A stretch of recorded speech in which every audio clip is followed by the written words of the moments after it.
What was the original name?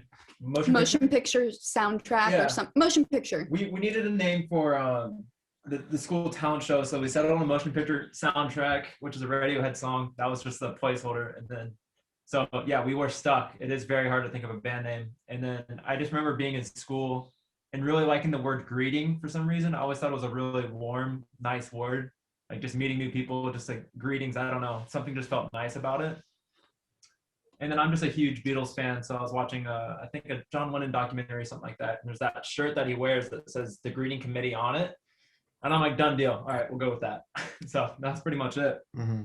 And then everyone jumped on board after that. I was like, okay, I can deal with that. Yeah. I don't know. Did you guys like it at first? I don't remember. I think we hated it. We didn't hate it, but I don't think we liked it. I mean, I didn't, but I think I like it now. I think you just like stick with it for a little bit. Like, this is what it'll be for now. And then it just becomes, you just stick with it so long. You're like, all right, we're stuck. So you run with it. Yeah, we're still thinking of it. Yeah. We're the greeting committee. I'm Addie. I'm Brandon. I'm Austin. I'm Pierce. And it sounded like a sign. Will you be mine? Beginning, my middle, my end. Will you be mine?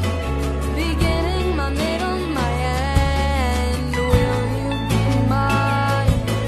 Beginning, my middle, my end. Will you be mine? 5 years later and I'm still yours. 10 years later and I'm still yours. 50 years later and I'm still yours.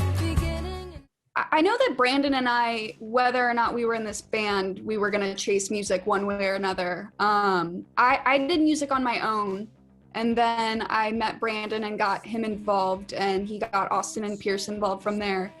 And we played our school talent show, and we won that. I don't know if we thought we would win that or not, but that was like a nice feeling. And then pretty shortly after, we released our first EP titled It's Not All That Bad. And our manager sent it to the program director for the alternative music radio station in Kansas City that was known as 96.5 The Buzz. And they played it on air, and everyone in Kansas City just had an amazing reaction. It was getting attention on Shazam, which at that point alerted a lot of labels, and we started getting Facebook messages and DMs, and suddenly we had eyes on us. And so I think we didn't even necessarily have a choice. We were just like, this is what we're doing. Inside my head, they were choking on medicine to cure themselves of what doesn't exist while I was peeling my old skin. Rip me out. I think our sound really originates from our disagreements, honestly. I think we've all got very different opinions. We've definitely got common ground, and a lot of that common ground is just loving music in general. But there's this weird balance of, typically Brandon and I are more outspoken, not necessarily more opinionated, and it kind of lines up where Austin hops on board with Brandon on an opinion, and Pierce and I kind of align more. This is the divide, right? Yeah, here. right here. and from there, we just kind of battle it out, and we've learned how to do so in a more respectful way as time goes on. We met at 15 and 16, so that's like difficult to navigate. But I think that's kind of where the sound comes from, is that battle.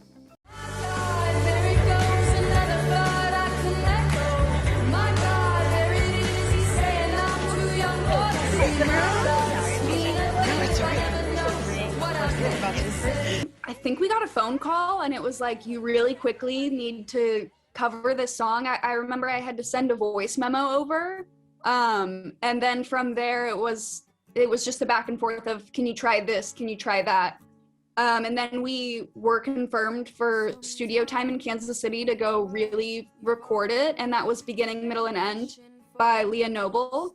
And I think it was like a week later we were on a plane to New York City, or it was some really quick turnaround to go actually film the movie. And we were only there for like 36 hours. And it was, you showed up, you waited, and then you filmed overnight. We filmed from like 11 in the evening to like 5 or 6 in the morning, you have to take advantage of the dark sky. So it was really crazy and cool and very surreal. I think we just fit the indie vibe. Yeah, the NYU rooftop party vibe, and so we got to be a part of it, and it was just the coolest experience. But I'm not sure fully what was going on because it happened so quickly. We're working on our second full-length album, so we're trying to put out music. I think we're pretty close to heading into the studio, which is really exciting, and that's our goal, is to get more music out for our new fans that are now here because of To All the Boys, and to our fans that have been with us the whole time. We didn't write Beginning, Middle, and End, which is the song that Leah wrote that we were able to cover in the movie. So I think even if we wanted to, it's just not ours. I think we're in a good spot now because we are pretty much have the whole second album written, so there's no really going back. So Yeah, that's true. we're kind of stuck where we're at with the songs we've written. And I think there are some of the more beginning, middle, and end with a couple of the songs we've written, but other than that, we're kind of stuck where we're at right now. Our Instagram and our Twitter is at the GC Band. And then if you just type in the Greeting Committee on Google, you should be able to find us pretty much everywhere else. Hey, friends. Your friends on party? Take your shoes. A few mistakes and our what we built together. We're the Greeting Committee, and you've just been buzzed.